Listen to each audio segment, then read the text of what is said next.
welcome to Moto Talk episode 4. We have a special guest today, Jammin Stull, amateur champion. So Moto Talk here is a place to get together, talk about how the race weekend went. We focus on a place for the amateur riders to come share how they did, as well as get some tips from some guys who actually have done it. So we have a special guest today, Jammin Stull, District 5 out of Pennsylvania. Gene was an absolute ripper as an amateur. He rode for Factory Suzuki. He was beating James Stewart, Brandon Jessman, Brock Hepler. I raced with him and he was super fast. So welcome Gene Stull to the show. Gene, how you doing today? I'm great, Carl, man. It's great to be on the show, and it's wonderful to see all the little rippers here on the chat with us as well. And I was once where they were, trying to figure out the many different dynamics of riding a dirt bike faster than your buddies, right? That's right. That's right. So, Gene, you have over 15 amateur championships under your belt. You won Loretta Lynn's 2 times. Once on both on minis, 60s and 80s. You know, you were down there beating, like I said, James Stewart, and everyone knows him. I mean, he was one of the fastest there's ever been, and you beat him. So, Gene, tell me a little bit. You got into, when did you start riding?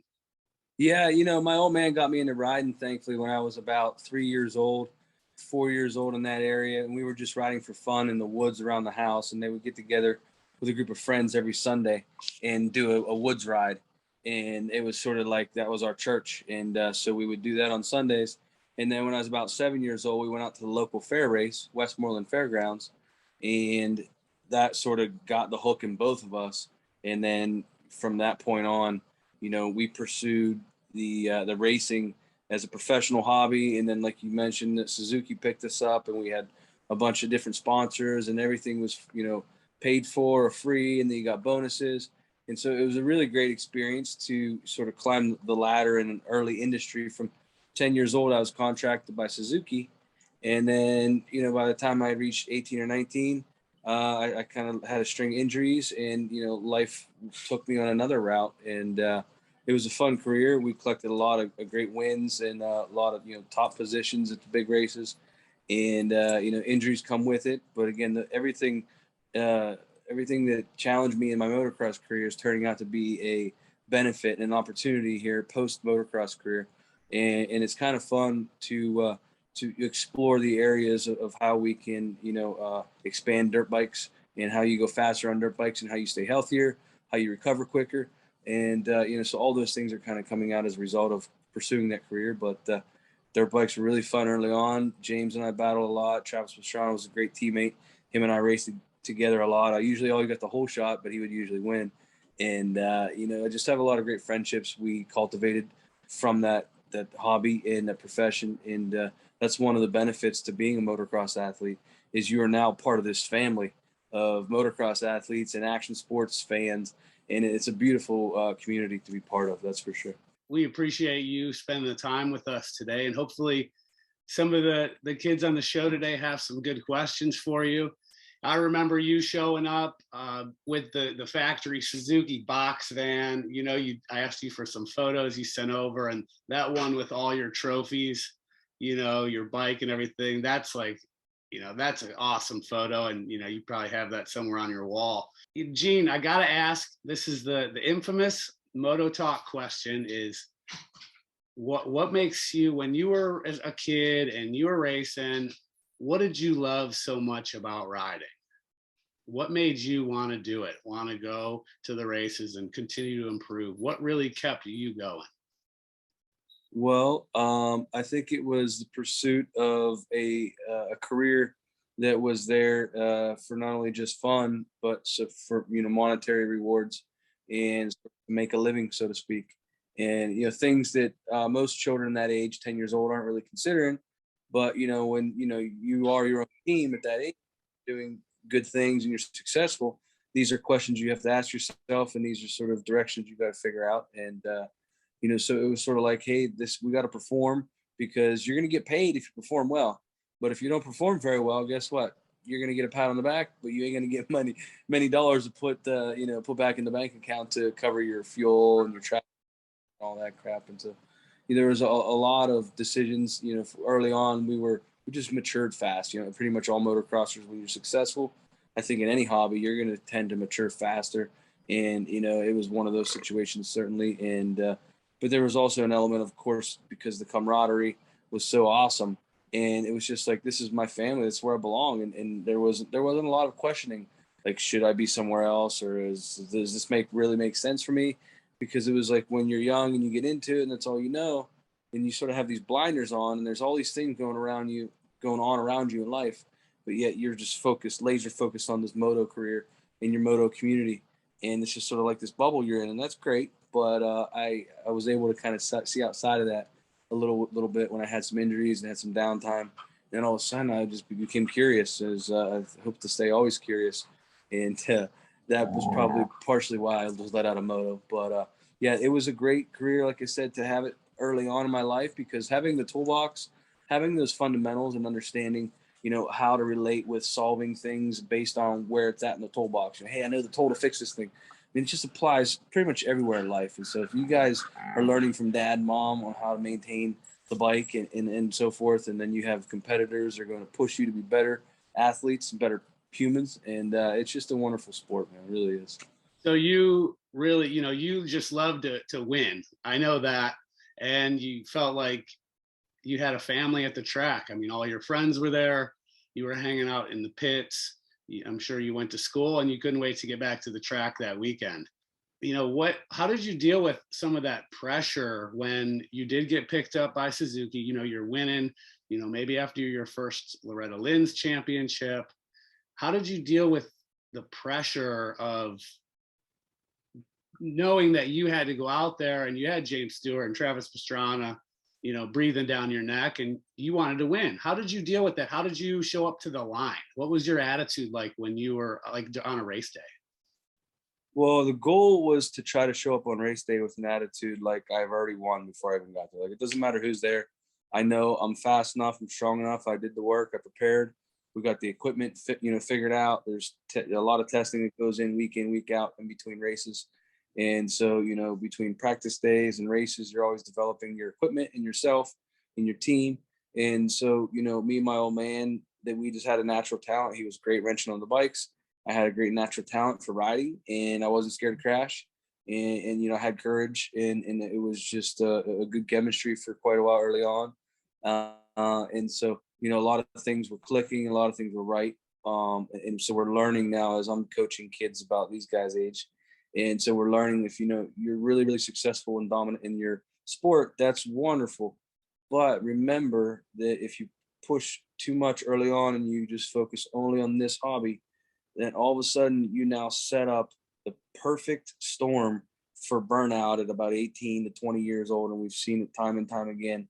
And there's just too much pushed on these children early on, and it's not focused on being just fun.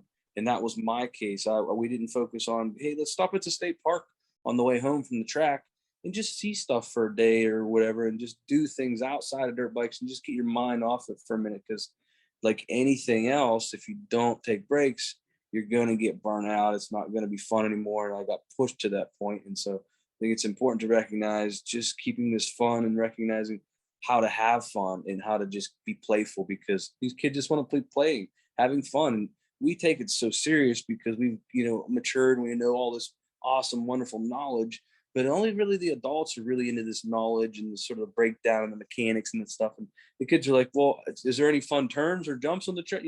Let's just, how do we have fun? And sand tracks are fun, right? Big jumps, whip jumps, those are fun. If you could do stoppies on the front wheel, that's really fun, because now all of a sudden you're going to go faster rate when you race. And at the same time, you can challenge your friends, because it's hard to do. And so I think we got to really maintain the fun element before you turn 15, 16, before you start driving. And then everything all sort of evolves as, you grow into an adult. And then it's cool if you want to focus a lot on it and take it serious. But before then, I think it just got to keep it light and playful. That's something, everybody tends to take it so serious, because you end up putting so much time and money and resources and emotion into it. And then the parents want it more than the children, but the kids are just there for fun, really. And so some advice for these guys would from you be, make sure you're out there having fun. When you're traveling across the country, stop somewhere that you've never been before, learn something, explore a little bit. Definitely keep it fun. I agree with you. There's some fast guys who, got out of the sport early, who were super fast. What's your favorite track that you raced? Because you're a District 5 guy. A lot of the, a couple of guys on here, they raced Pleasure Valley a couple weeks ago. We had Steel City. Out of all those tracks, kind of your local tracks, which one was your favorite? Well, I gotta say, there was an era of the Pleasure Valley track when Jeff had a whole bunch of sawdust and there were some big bowl turns on there. And that era of the PVR track sticks out for my memory bank. And then Steel City, which is no longer rideable anymore, but the land's there. And what else? Muddy Creek, I've had some nice races there, and that was always nice dirt.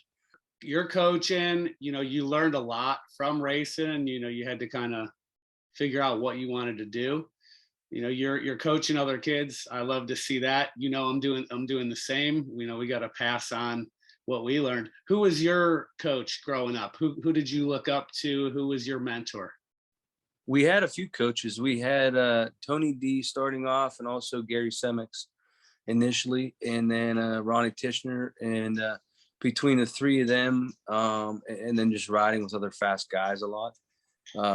Those guys were sort of the mentors who were helping me see, advantages like eating a better diet and how that's going to affect your performance on the bike. And, so we planted those seeds early on, and I was homeschooled by the 8th grade to focus on racing dirt bikes. And then, so there's a lot of things to try to learn early on, but thankfully we have all these wonderful coaches. We have Joel Youngkins over there in the Youngstown area, close to these guys. And then who else?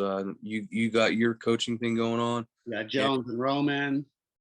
Yep, Steve Roman, Mike Jones guys, and then Jason McConnell. I see he's with what's that coaching thing he got over there, and then Levi Kilbarger. So there's a lot of really great talents. Whitcraft. We got Whitcraft. So Ohio has, Ohio PA has like a ton of people you can get with. You just gotta go find them, and we're all happy to work with riders. One thing I found just going to the track and spinning laps, how did that work?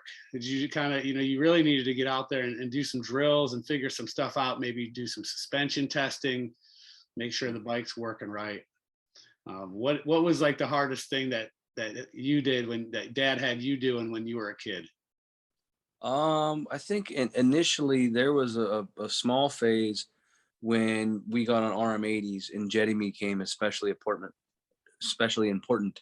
And jetting the carburetor is something everybody on the two strokes gonna have to figure out if you want to have a good running bike. Well, nobody hands you that knowledge, and so there was a phase there where doing plug checks and trying to get that dialed in. But I think the environment for me was probably one of the most challenging things, because in my local environment and culture, there was very few people that sort of had this, very disciplined mentality on training and being the best athlete possible, where it was too much of a hobby in the point of my career when it shouldn't have been more serious. And if it were more serious, I was more disciplined, but in the right environment. Like in 2002, when I stayed with Brock Sellards down at the goat farm, Ricky was on the West Coast racing Supercross. We were there at his house training on all the tracks. And I was so prepared going into Loretta's, and Hansen was there racing with us that year. And I had gotten really great results the first two motos. I think I won the moto, and then I ended up crashing and just yard selling myself. But I realized that if I could just show up prepared, then it was going to be really difficult, to really be a competitor. Consistency, being prepared, doing the work to be ready for the race that weekend, whether it's making sure if it's a cold race, your bike's jetted for the cold. If it's warmer and hot, it's going to run a little different. Suspension to me was always huge. how many times did you go up to Loretta Lynn's? I know we had some area qualifiers. Caverick Stewart was there. Tatum Vion, she was at the qualifiers. A lot of riders in the area. You know, Malvern was this past weekend. How many times did you go to Loretta's? I think the first year was 93. So 93, 94, 95, 96, 97, 98, 99, 2000, 2001, 2002. So at least 10, maybe even 11 years. So I think we were there almost every year together. My first year at Loretta's was 93 on the PW. You were in that class? Uh-huh. Well, I got 28th. So I know you did way better than me. What did you end up in 93 at Loretta's? I want to say I think I got 19th maybe, but then the second year on 60 was it 94. I got 33rd, and that's where I got my number from, and I kept that number. But I'll have to look back, and I'm not positive on that first year on the 50. But Yeah, the 50s, you know, Caverick, he's on the call. He went last year and he was a front runner. He had some bike problems or crashed and ended up, in the teens. I remember 93. I have some photos of me on the red and white. I forget what number I was, but that it was hot. And I have this one picture. I didn't even have my goggles on, and we weren't prepared for the first year there. What was it like? Do you remember what it was like your first year? I mean, we were roughing it. We were like out of a van, no hookup, using the bathhouse. oh yeah, we had the same thing and had no idea of the heat and humidity you were walking into, and we weren't really aware that this 20-minute moto thing was a big deal, and so we should have been practicing that 20-minute moto format with a lot of intensity to prepare for those 20-minute motos.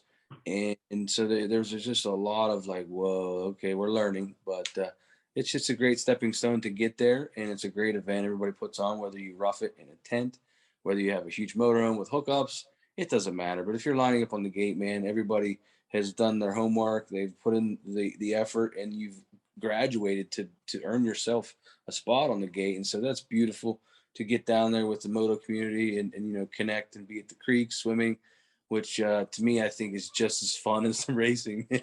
And riding around on golf carts and all that. It's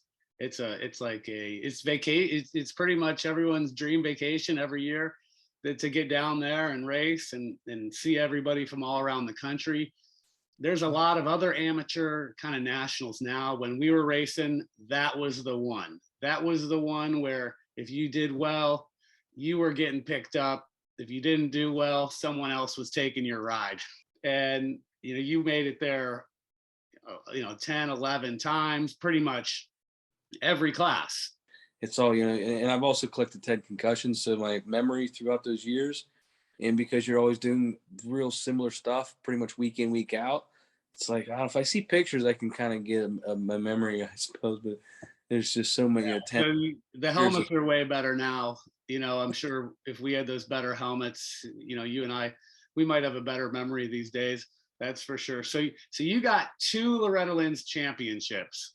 That's huge. You go in the Loretta Lynn's book, and you got Gene Stull with his championships. Not many people have 1, let alone 2.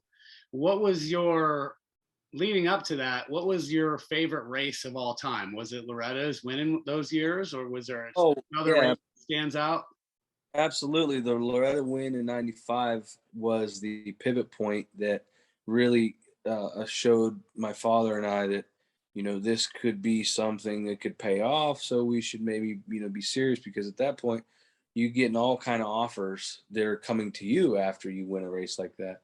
And so rather than having to send your resume out, people are trying to figure out how to be a sponsor of you. And so the floodgates of free products open, and we were just like, oh, this is great. Who doesn't like getting free stuff, right? I mean, if you guys get a box and no one had to pay for it and people were just pumped to send it to you because you have stickers on your bike and you have good results, oh, this sounds great, so sign me up. And that was a great stepping stone forward. And there were some RM races that really stand out. The Branson, Missouri RM Cup race, it stands out not because the track at all. The track was just real basic, and that was not a big deal. But the camaraderie we shared there at the go-kart tracks was yeah, it was pretty funny. And so we've created some really awesome memories like that around the country. And those races were fun because they weren't so serious. Everybody was just sort of chill. The RM Cup races, that is. And I know we had a real fun one at Pleasure Valley. And then where else was good? Mini O's was always nice because we were escaping the cold, getting into the warmth, and there was some good racing down there. It was a lot of fun initially back there in the mid '90s, early '90s when we were racing there at Gatorback, as they had the Woods race, the TT race, the Supercross race, and the Motocross race. So you had 4 different disciplines that you raced throughout the week, and I just thought that was just so cool, man. Did you? Yeah, so we had Corey Steed on the show. She picked up a couple more wins. She wears, Speed Farm gloves, so I'm happy to help her out and see her out there repping. She's a woods rider, and she's fast. I've got out with her on a motocross track. She rips. You did some hair scrambles, I take it, back in the day. What do you think of hair scramble? So most of us that are on here and listen to this are motocross guys. What was it? What did hair scrambles do for you, and what were those guys that you were racing like? Well, the hair scramble offered some new challenges the motocross track wasn't able to offer. You're dealing with a course that's much narrower. In a lot of cases, it's this one rut called single track. And one of my favorite ways to ride in the woods is on a single track because it's just such a fun flow. And so your corner speed's improved. Your resilience in the corners is improved because on a woods track, almost every single corner is going to have rocks and roots in it. And on a motocross track, when you have a corner with rocks and roots in it, that's really uncommon. They're not on a motocross track, it's usually just all dirt. So you take someone from the woods and put them on a motocross track, and they're like, man, this is fantastic. There's not a rock or a root in sight. So, and then there's no trees, of course. And so when you can go fast in the woods on the rocks and the roots throughout the trees, then all of a sudden, then you remove all this stuff, and it seems like riding is just that much easier. So I think the woods is nice to sort of complement a motocross guy who is doing pretty good on the motocross track, but can realize he has room for improvement like we all do. So I think it's sort of embracing the suck, as Joe Rogan would put it. You have to realize, hey man, this woods loop sucks, but I just got to go out there and I can put laps in on it because that's going to make me faster. That's going to beat my hands up. That's going to keep my reflexes and my motor skills challenged and just tuned. So, those are really great opportunities to ride the woods if you have them. And even better if it's a really rough woods loop you can put in. And, so I think that's a nice sort of advantage that maybe some of your competitors aren't choosing to go and embracing that suck. So if you're willing to embrace the challenge, riding in the woods, then guess what? You're going to go faster on the track and you're going to beat your buddies. Yeah. You encourage the motocross community to get out there and race a hair scramble or a GNCC, even a sprint enduro. I've started running those. They're really fun. What else? There's a couple other, I'm sure there's local. I know Western Reserve has like a hair scramble out here in Ohio, and they're kind of all over, especially when other races aren't going on. Get to one. I think personally that it's going to make you a better rider. And how fast are the woods when you got out there in the woods and you're like, all right, I'm winning motocross AMA championships? How fast were some of those woods guys? They're definitely pretty fast. There's no doubt there.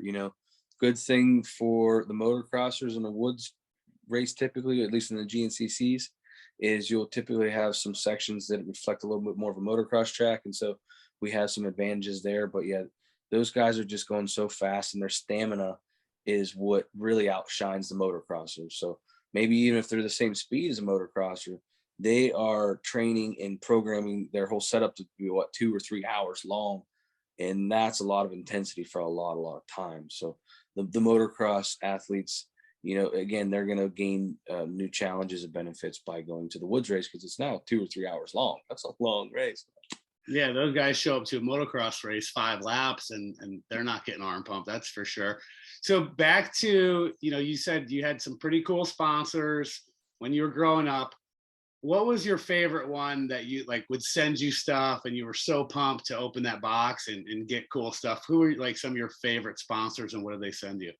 Yeah, Fox Racing and Scott Goggles, and then that went on to be 100% Goggles. But Fox would send me new kits before the big races, and so it's so awesome to open up the box and have your name on there, and just brand new gear to wear down to the race. And that was for sure the I'd say the top sponsor. But some of the other standouts were PR2 suspension, because Chris and now his son Shane there at PR2 are just, really passionate about, getting bikes to handle good. And they come from a background, it's just second and now third, it'll be third generation motocrossers who are riders. And so they understand how things work. And, they take the time to get things figured out. And if you don't have good suspension, it's very challenging to go fast, even if you are in good shape. So I'd say those guys are a big standout. And then PR2 Motors there for a bit. Bars Competition Motors for also a minute on the 125. Yeah, Bobby Barr's down there. He just did an engine for me. I just got it back on 125, so I'm excited. Well, these guys are on P Dubs or mini bikes, man. Bobby Barr is the man for mini bikes, dude. That's right. He's down there in North Carolina. You can search him, Bars Competition, BARRS, and he will get your bike ripping. Bike shop, Cernik Suzuki, was a huge influence in allowing the hobby to kind of grow into profession. And Jeff was awesome at allowing us to hit up PVR for some practice days here and there. And Travis and I will be able to get together and ride on the track occasionally. And Jeff was just always a fun guy. He put on the pit bike race during Halloween. We attended that a few years, and that was just a blast. And Jeff's just always a great person to run into at the track. Aside from the racing dirt bike part, was just a nice guy to hang out with, and someone that you would wish you would know, even if dirt bikes weren't part of the relationship, just because he's a great guy. And he's a huge part. Jeff Cernik, he's a huge part of the sport. MX Tire, that's where you go to get all the Dunlops nowadays. So I know I run Dunlops. They seem to do pretty well for me, and he seems to be everywhere, and he's done so much for the sport. What did you? So you rode with Travis Pastrana a lot. I got to ride with him at Gary Bailey schools. Man, he would just find something crazy to jump. Do you have a good story about Pastrana? Yeah, he was always looking for something. And as I was watching one of these recent documentaries Travis was posting, it all makes sense because he grew up with his uncles on their property, sort of challenging one another on these fun little, games on different, whether it's dirt bikes, quads, whatever it may be. Well, Travis and I, along with Brandon Jessman and some of the other Suzuki teammates, would stay at Croom Motorcycle Park down in Florida for the winter and do motos over there and train and get ready for spring nationals over in Texas. And back in the back in Croom, there's these clay pits, which are really steep hills, and they're not really, really tall, but there's, talking like 30, 40 foot tall, but it's pretty tall if you're thinking about driving a dirt bike up it. But Travis and I would go back there, and occasionally another person would be with us. But he was just always into this. Hey, let's just try to one up each other. And he would, of course, just always win because he would just go and do things that were just beyond like. I'm like, I'm not even gonna consider doing that. And he would just, okay, I'll just do it. And like, even if he didn't have to do it to like win the game, so to speak, he's like, I'm just gonna do it anyway. He was always, and that was at 10, 11 years old. And here he is. No wonder why he is the way he is today. Instead of just riding the track, Gary Bailey would do these cliff drops with us or hill climbs or, crazy stuff that you wouldn't think of. I think that made Travis, Gary pushed him to the next level, and doing kind of those out of the box things like a hair scramble or, practice, see how good you can do a slow wheelie. How hard is that? That's like really hard to do. And all those little things make you a better rider. Is there any when you're teaching kids, we do kind of one hander, we'll do wheelies, we'll even practice some stoppies. Do you have a little drill that, we figure eight, a little drill that people are like, why are we doing that? Well, yeah, absolutely. So the introduction of braking to a new rider or even an existing rider that's still a little shy with the front brake, and so you're trying to get them to do a stoppie, but maybe they can't even find the courage to grab the front brake, right? So I found in my old man's property, we have a real gradual roadway that goes from one flat area to the next. And I found if you get the rider on top of this ramp here, and you get them to drift down the ramp with the engine off in neutral and in the attack position, and then they have their foot on the rear brake slightly, but then they're also able to trust grabbing the front brake lever and getting the bike to start to dive the front end. And then, of course, you then move to removing the rear brake entirely and get them to dive the front end going down the hill. And then you get them on the flat and get them with the engine running, picking up momentum with the engine, and then grabbing the front brake and getting it to dive. And I found that that was really, really efficient and effective because, like, you know, as a coach, that's one of the most challenging things to teach and get the student to trust is like, hey, you got to trust and you got to grab it. So that was really, really nice. I think you got it with the wheelies and the figure eights, and just engage in different size figure eights. So then that way the speeds change. So then, you know, if it's a smaller figure eight, of course it's slow speed and that's cool.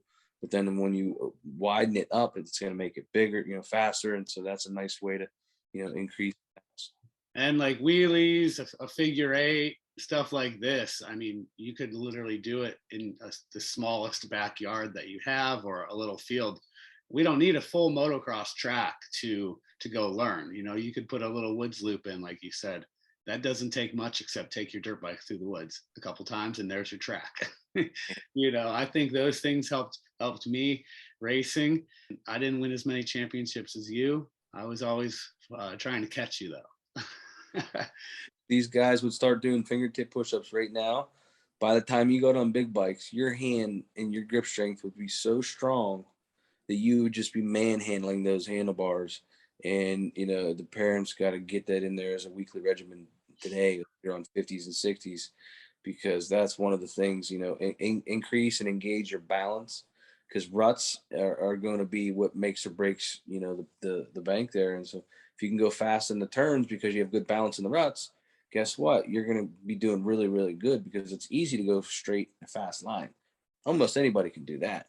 It's the turns that where the races are won and lost. And so your corner speed is going to be increased if you have really great balance. And so look at things like a slack line.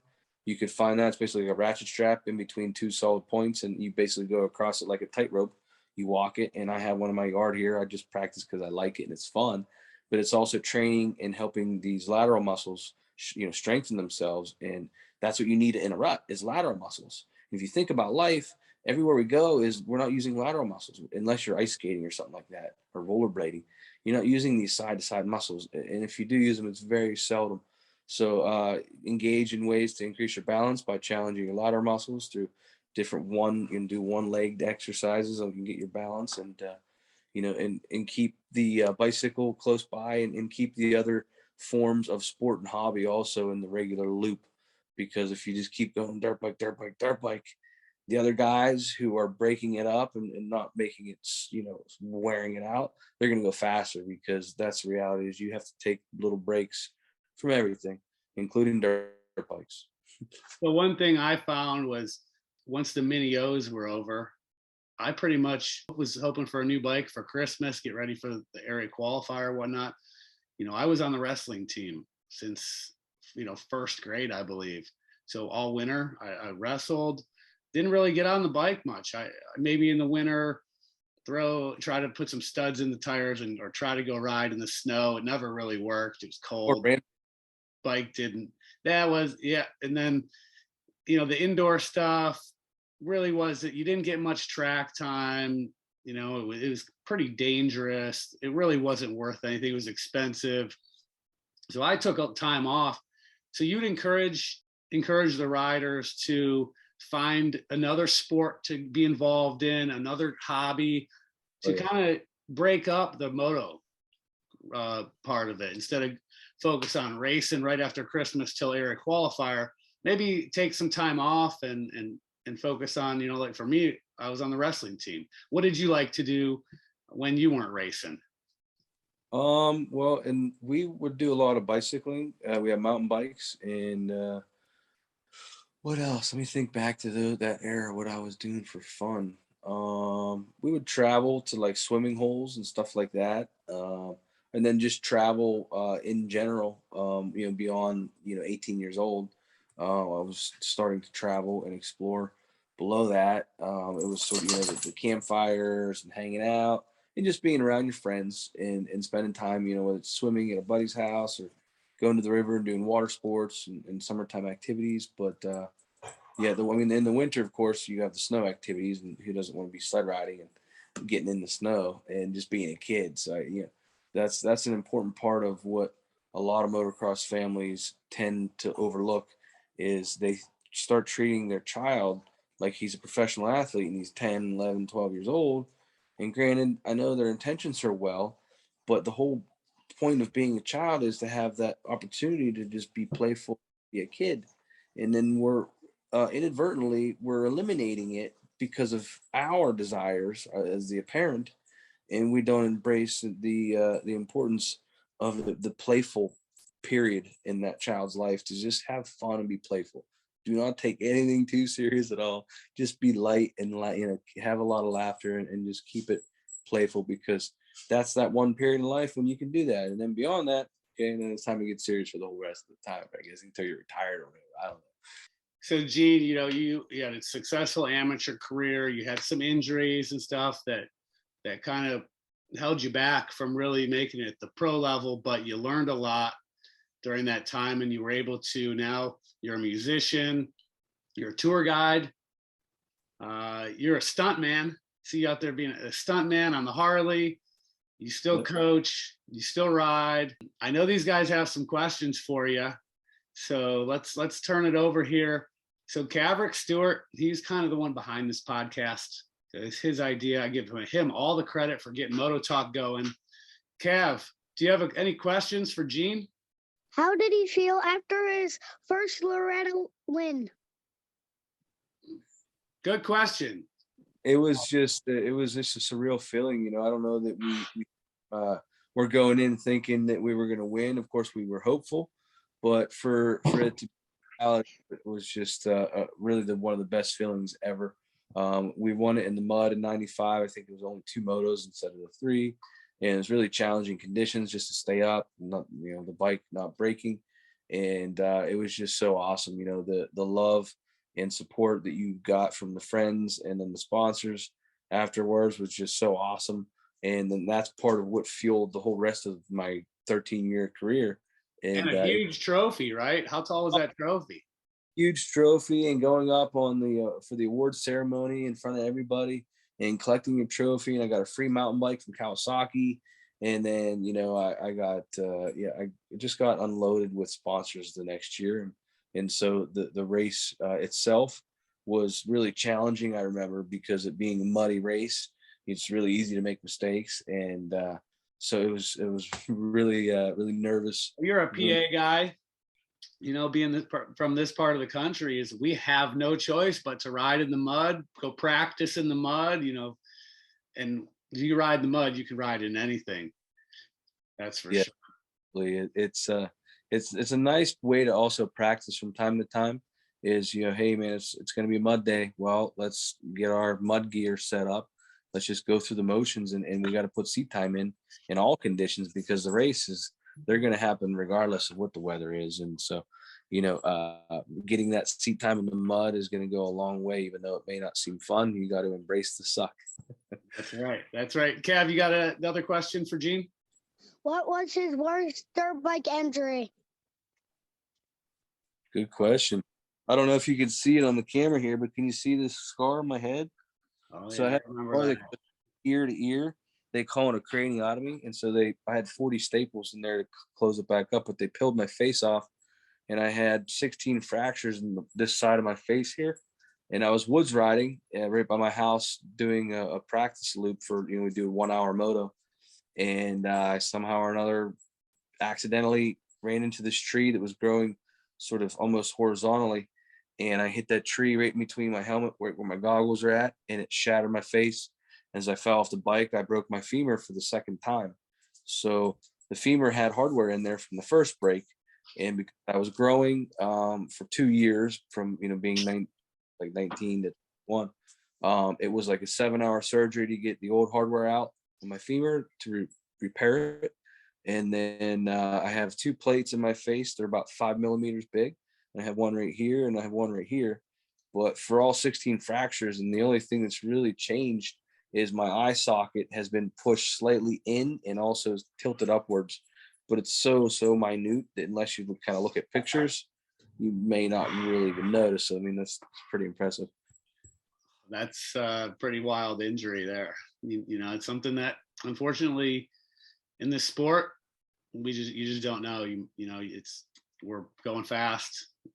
Yeah, well, you know, it was wild because as a woods racer, you know, that's always reality. Like, you could hit a tree and you know, always should ride with someone, because whenever I hit this tree, I was knocked onto my back and I was completely unconscious and I wasn't breathing at all because I was choking on all the blood that completely flooded my nasal passages and everything. And so as my riding partner, he was right behind me, thankfully, he got to me and was like, oh no, he's not breathing. He flipped me over onto my side and I coughed up blood, started breathing on my own.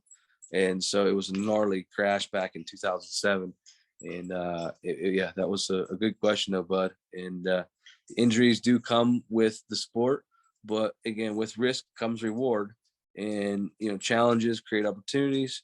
And, you know, if you don't leave the porch, you won't get injured. So it seems like you love going out there and taking risks, and that will certainly pay off for you, bud. Kev, did you have any other questions for Gene? No. Okay. Hey, Cash. Cash is out in Colorado. Cash, do you have any questions for Gene Stull?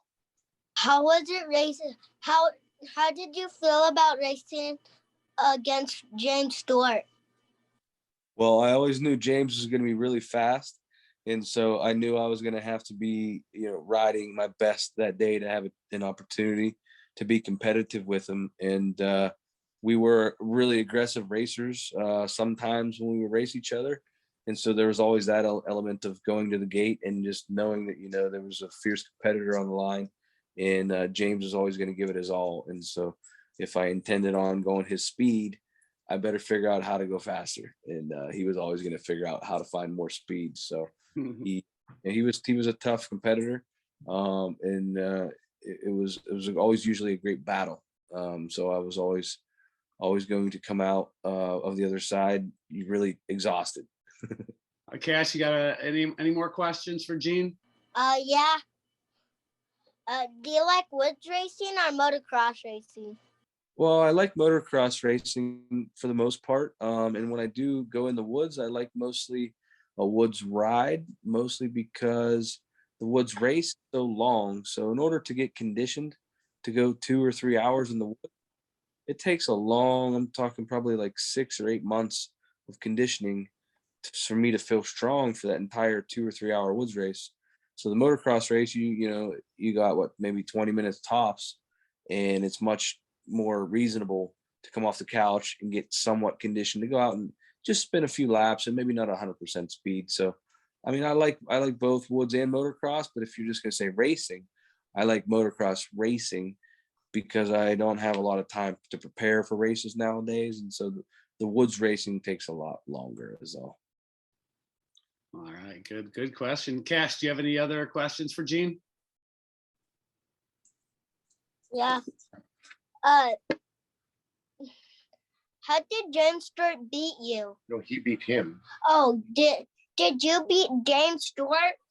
Yeah, we've raced a lot of times, and I beat him just a couple times. It was always really good racing, and a lot of times he would also just beat me, not just a little bit, but he would just smoke me. That's just the reality racing James. I mean, sometimes you can beat him, sometimes we'll be close, and other days he just found a whole nother level. So, So Tatum, do you have any questions for Gene today? Were you nervous when there was like a bunch of other guys next to you that might be faster than you? No, I wasn't nervous at all. I mean, we're all really, really close to being the same person, the same competitor, and there's not very much difference. So you have to gain that perspective and realize. My old man would tell me this. It was great affirmations he would teach me, because maybe when you're young, it's easy to get in your head and say, oh, well, this person is this, and he says, look, everybody's putting their pants on the same way as you, one leg at a time. So once you remember that, then all of a sudden you line up to the gate, and if you've done your work, you should have some confidence, and that goes a long way. And so if you have not done your work, however, then you're going to get to the gate, and it's real easy to start questioning, oh, is this person faster than me? Maybe they did more work than me. Maybe they did more motos, and maybe they were doing the fingertip push-ups like Gino was talking about. I didn't do any this week. I don't know. But, being prepared and confident when you get to the gate is going to set your attitude in the right mindset. And if you have the right mindset when you get to the gate, that's half the battle. That's right. You got to show up. You can't be showing up to the line thinking about anyone's faster than you, because people's bike break, they crash, things happen. And if you're not prepared, if you don't show up to the gate ready to win, yeah, they may pull the whole shot on you. They may be gone, but they could have a bike problem. They could fall. And if you're not on your A game, they might get back up and beat you by a bike length. Think about one bike length. And because you didn't charge those two corners, you thought, oh, I'm just going to hang out back in second. So you gotta race the track, and it could be anyone's day. Good question. Tatum, do you have another question for Gene? Mm-mm. All right. Hey, Gannon, do you have a question? Yeah. Hey, buddy. What was your favorite bike that you rode? Ooh, good question. Well, Gannon, the RM80 from 1995-ish. I think I started riding it. 96, I started racing it. And I rode that bike for a nice stretch of years, and it was just such a fun bike to ride.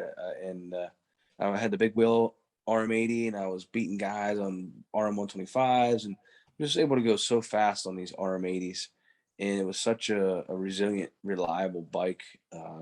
Suzuki had such a great support team, the mechanics, the people in the back office, to the way they set up the contracts. It was just such a great team to be part of.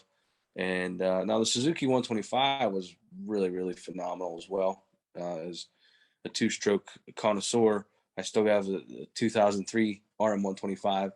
And so that's definitely up there on the top three, list of bikes I would like to own and ride. And so what's your favorite bike? How about you, Gannon?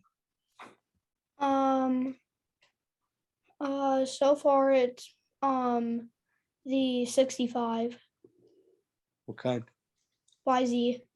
Oh, nice. I want to ride one of those. It looks pretty good. Yeah, we didn't have Yamaha 125s. 65s. It was, I think, just Kawasaki. The whole gate in 95.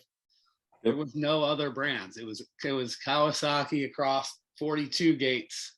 And it was like that for a few years. Just like on the P-Dub, there was only one 50 class, and you raced a PW 50. There started to be, Brent Mamoni with the Moto Marini, which then they built the Cobra motorcycle. Maybe I'll be able to get Brent on the show. He actually beat James Stewart, and there was like a title, or I don't know, that trophy went back and forth a few times. I don't even know who is on the record books with that title, but yeah. Gannon, did you race over the weekend? Yeah. Where'd you race? Maple Shade. You went to Maple Shade, okay. And what was it like there? Practice was muddy for one practice, then it started to just dry up. And then What did you like better? the mud. You like the mud? All right, cool. I like the mud. I was always pretty good in the mud. And I know Jammin Stull was a good mud rider. Did you have another question for Gene? What year was your most successful Season. Well, let's see. It would probably be 1998, as I won the Loretta's title on the RM80 in the 12 to 13 class. And then I won 3 of the 4 titles at Lake Whitney. I think I won either 1 or 2 titles at Mosier, which was a race the week before that in Texas. And then I won a championship at the World Minis, and then I maybe even won at Mini O's that year, and maybe Ponca City as well. But I had, in that picture you see there with the box truck, most of those trophies were from the same year, and I'm pretty sure that was the year. So that was a great question, and I'll have to look back at the records, but I want to say 1998 was the most success in terms of the 80. Now, the last 3 years on the opposite end of success, I crashed out of the last 3 years at Loretta's, and so racing isn't always about just winning. It's about trying to recover from the injuries and from the failure, but you got to keep getting back up and trying. And so, yeah, success is are always great, and you always are really proud of them. But the reality is you got to be okay with both, and you can't always just win, which would be great. But That's right. That's right. So Gannon, you raced at Maple Shade. How were your starts? They were all like horrible because like right off the gate it was just a deep rut, but last race I got put on the outside, and I almost had the whole shot, but then I hit a rock and then almost fell. So you dropped back a little bit. How did you end up doing over the weekend? 7 to 8, I think I got like 14, and then 4 to 8 I got like 8th. Nice. Good job. Good job. Did you have fun out there? Yeah. What was the most fun part of Maple Shade's track?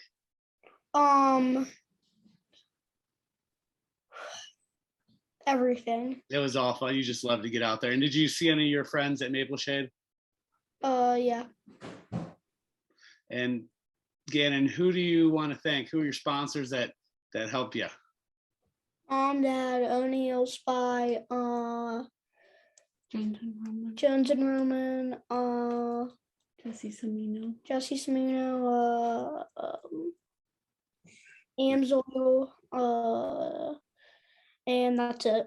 I think one thing about Moto Talk is we give a good place for the amateur riders to come on and kind of practice talking, because you want to get on the podium and be able to thank all your sponsors, not leave anyone out, and maybe make the crowd laugh and be able to get up there and have a good time. So thanks, Gannon. Thanks for sharing. Thanks for hopping on here today. Let's hop over to Caverick Stewart, my little buddy, the innovator of Moto Talk. Cav came off of some wins this weekend. How'd you do? He's out of Pennsylvania as well, probably not too far from Eugene. Cav, maybe you can get over and get some lessons. So Cav, where'd you race over the weekend, and how'd you do? Malvern. You raced Malvern, the area qualifier. That was the last area qualifier. Now we're headed to the regionals. How did you do? First and first. First and first. There you go. So you're headed to the regional, and with the wins, and we're going to the regional to win, right? Yeah. What was the track like? Dry.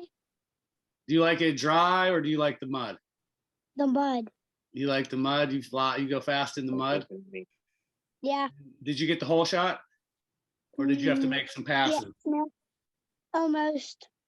So you had to come from second or third place? Where were you at? How many people did you have to pass? 1. And where'd you pass them? In a turn? How'd you make the move? I got them on a jump. You got them on a jump? You jumped farther? Yeah. There you go. You got to stay on the gas, right? Yeah. When's your first regional? June 2nd. What track is that going to be at? Dublin Gap. Dublin Gap. Oh, I won a regional at Dublin Gap. Gene, do you like Dublin Gap? You've been there, I'm assuming. great track, man. That track's pretty cool. That track's fun. Any tips for Dublin Gap for Cav? I mean, just get in your seat time this week and ensure that you have a nice rest day beforehand, and and get some good snacks with you getting ready for the regional. Just get some good rest before the weekend. Don't be up all night hanging out with your buddies. Make sure you stay hydrated. It's going to be hot in June at Dublin Gap. Kev, who do you want to thank today? My mom, my dad, Jones and Roman, Donald Tires, Speed Farm, Scar and Ashley, Samino, Full Vision, Grandma and Pop Pop, CycleWorks, Dan BB Cobra, and that's it. Do you have anything else to say today, Cav, on the show? No. Let's hop over to Tatum. Tatum has been on the show a couple times. She raced over the weekend. How's it going, Tatum? Good. Did you like hearing from Gene? Yeah. Pretty cool to hear his stories, right? Yeah. Where did you race over the weekend? Maple Shade. You were at Maple Shade. Did you see Gannon there? Yeah. And how did your weekend go? It went good. A couple crashes and a neutral shift off the start. A couple mistakes. Got to stay consistent out there. We don't want to be on the ground. How did you end up for the weekend? In the girls class, which is 9 to 15, I got third and third. And then in the 7 to 9 class of 65, I got 14th. Well, good job. They got that podium, that third place. I saw a bunch of pictures of you. You looked like you were having a blast out there. What was the track like? Well, it was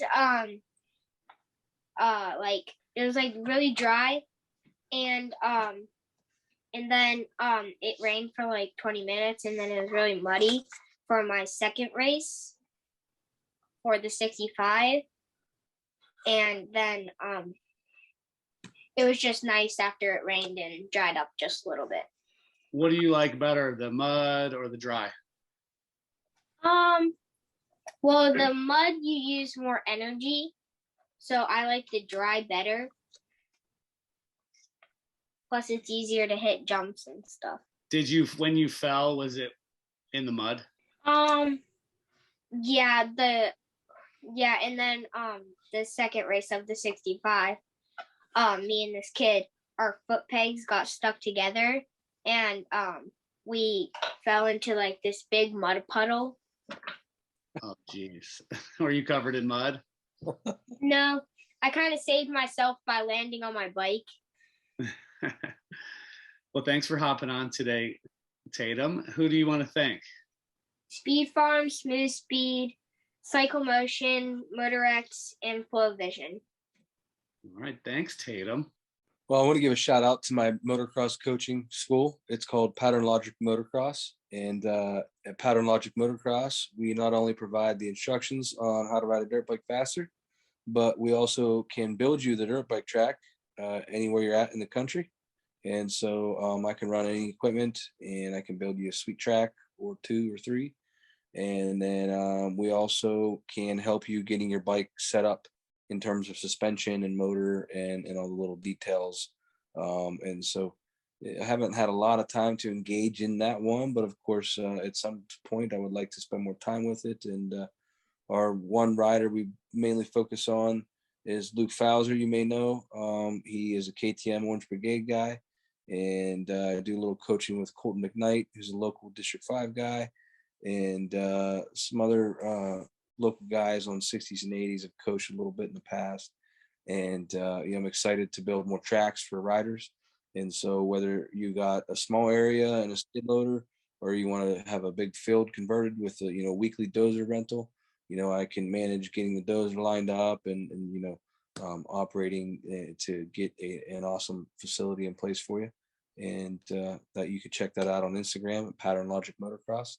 And we don't have a website up for it currently, but I also do the Segway tours, as you had mentioned earlier, at segwaypittsburgh.com. We're out of downtown Pittsburgh and Station Square for the last 13 years now. And we give you training, a Fox helmet, and then take you on a 90-minute ride around downtown Pittsburgh. And so for the motocross athletes, as long as you guys are about, say 80 to 100 pounds-ish, you're going to be good to go. You guys are resilient and you got enough coordination. You can bring the family down. You guys can ride on the Segways. You'll get a motocross discount. Hit us up directly to redeem that discount, and just let us know your motocross family. We'll get you the $33 discount. And the musician work that we're putting together is called Healthy Living Spirit. and this is primarily focused around music and meditation, and music assisted meditation mostly, and working also with a lot of breath work and working with the diet of our senses. So, what you're eating, smelling, seeing, and hearing. And, there's a lot of new knowledge I've sort of added to my practices within the music meditation space. And it's fun because they also apply with coaching the athletes. And so, the breath work and the stretching and all of the other little, things to add value to your performance. I think they all sort of kind of go hand in hand throughout the brands, which is fun. And everyone can reach out to you to get some coaching. I know you have some tracks that you work at. Maybe we can get you to come out to the Speed Farm and be a special guest at one of our camps. We can hit you up for some track building, and you have a lot to teach these guys. And go take a Segway tour. Pittsburgh's really cool.